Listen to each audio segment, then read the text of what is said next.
ప్రతిదిన పరలోకమన్నా July 24. నీతిమంతుని విజ్ఞాపని మనపూర్వకమైనదై బహుబలము గలదై యుండును. యాకోబు 5:16. మన దేవునితో ప్రార్థనయందు సహవాసము మన పనులకు చెందిన దేవుని పై విచారణలో ఎక్కువ నమ్మకము తెచ్చును.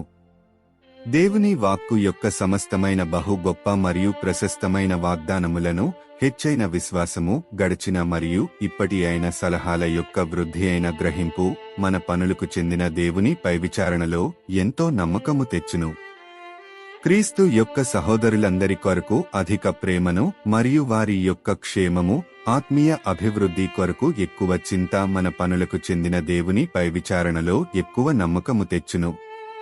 ఆత్మీయ విషయములందు అభివృద్ధితో దేవుని ఎడల సహోదరుల మరియు మనుష్యులందరి ఎడల ప్రార్థన ఆ విధముగా సమీపముగా మరియు చురుకుగా గుర్తించబడుచున్నది. Reprint number 2692. అందరికీ నమస్కారం. ఈరోజు మన లోతైన విశ్లేషణకు స్వాగతం. నమస్కారం. ఈరోజు మనం ప్రార్థన యొక్క శక్తి గురించి, అంటే నీతిమంతుడి హృదయపూర్వక ప్రార్థనకున్న బలం గురించి కొంచెం లోతుగా మాట్లాడుకుందాం. మంచి అంశం. అవును. ఇందుకోసం మనం డైలీ హెవెన్లీ మన్నా లోని జూలై 24వ తేదీ భాగాన్ని చూస్తున్నాం. అలాగే బైబిల్లో యాకోబు 5:16 కూడా. అవును, యాకోబు 5:16. నీతిమంతుని విజ్ఞాపన మనఃపూర్వకమైనదై బహుబలము గలదై ఉండును అని చెప్తుంది కదా. సరిగ్గా అదే. అయితే మన లక్ష్యం కేవలం ప్రార్థన చెయ్యమని చెప్పడం కాదు. ఆ మూలం ప్రకారం అంటే అలాంటి ప్రార్థన వల్ల అసలు ఏం జరుగుతుంది, అవును, ఆ ఫలితాలేంటి, మన ఆత్మీయ ఎదుగుదలకు అవి ఎలా ఉపయోగపడతాయి అన్నది చూడాలి. సరే, దీన్ని కాస్త విడమర్చి చూద్దామా? తప్పకుండా. యాకోబు 5:16 చాలా చాలా కీలకమైన వాక్యం అండి. ఇదేదో మామూలు ప్రార్థన గురించి కాదు.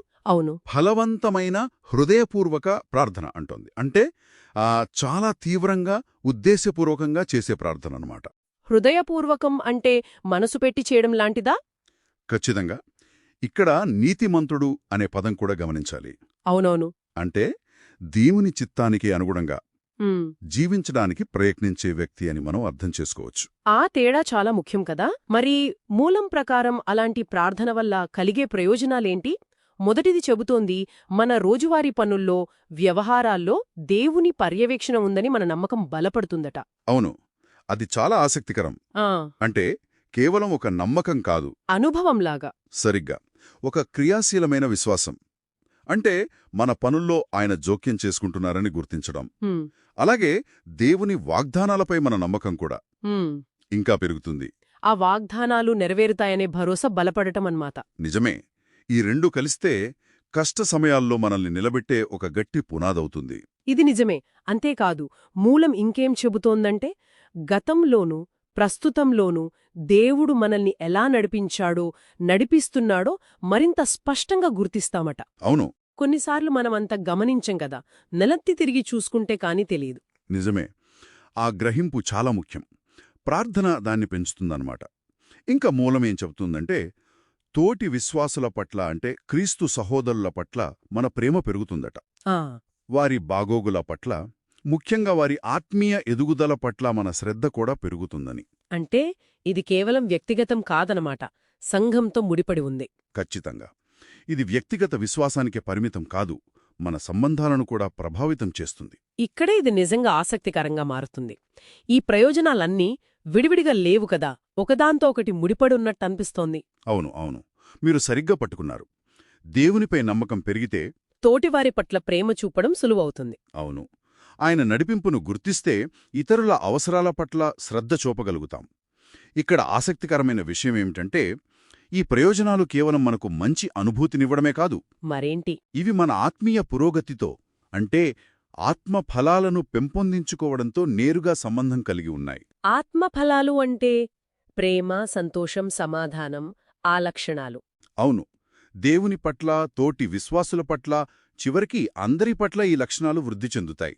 ఆ మూలం రీప్రింట్ 2692 అని ప్రస్తావించారు కదా, అది కూడా ఇదే చెబుతోందా?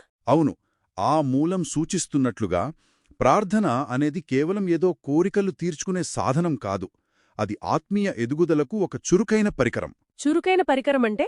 అంటే మనఃపూర్వక ప్రార్థన ద్వారా మనం చురుకుగా ఈ ఆత్మీయ ఫలాలను మనలో పెంపొందించుకుంటాం, మన స్వభావాన్ని మెరుగుపరుచుకుంటాం.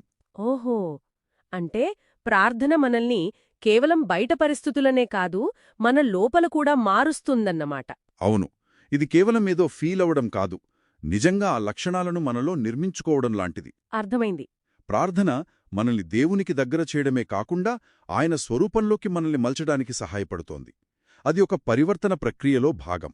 అయితే ఇదంతా కలిపి చూస్తే దీని అర్థమేమిటి? మనం చూసినట్లుగా ఫలవంతమైన హృదయపూర్వక ప్రార్థన అనేది మన కోరికల జాబితాను దేవునికి ఇవ్వడం కంటే ఎంతో ఎక్కువ. నిజమే, అది మన విశ్వాసాన్ని బలపరుస్తుంది, దేవుని కార్యాలను స్పష్టంగా చూపిస్తుంది. మన ప్రేమను, ఇతరుల పట్ల శ్రద్ధనూ పెంచుతుంది. ఇవన్నీ కలిసి మనల్ని ఆత్మీయంగా పరిణితి చెందిన వ్యక్తులుగా తీర్చిదిద్దుతాయి. బాగా చెప్పారు. అయితే ఈ చర్చ అంతా ఒక ముఖ్యమైన ఆలోచనను లేవనెత్తుతుంది. ఏమిటది? యాకోబు 5:16 మరియు ఈ మూలం రెండూ నొక్కి చెప్పుతున్నాయి.